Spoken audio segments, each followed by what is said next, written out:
ଧାଇ ଆସୁ ମୋ ଗାଈକୁ ବାଘ ନେଇଗଲା। କଣ ଦେଖିଲା ତୁ ଶୁଣି ଧାଇ ଆସିଲେ। କୋଉମାନେ ଧାଇ ଆସିଲେ? ହେଲେ ରାଘବ ଗଛ ଉପରେ ବସି ହସୁଥିଲା। ଆଉ ଥରେ ସତକୁ ସତ ବାଘ ଆସିଲା।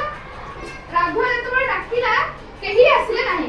ପୁଣି ଡାକିଲା ଆସ ମୋ ଗାଈକୁ ବାଘ ନେଇଗଲା। ଡାକିଲା ଗାଁ ଲୋକ ଭାବିଲେ ସେ ପୁଣି ମିଛ କଥା କହୁଛି। ଆଉ କଣ କେହି ଆସିଲେନି ତା ପାଖକୁ। ରାଘବ ଯେତେ ଡାକିଲା କେହି ଆଉ ଆସିଲେ ନାହିଁ। ବାଘ ଗାଈ ଗୁଡ଼ିକୁ ମାରିକି ପଳେଇଲା। ଆମେ ଏଥର କଣ ଜାଣିଲେ?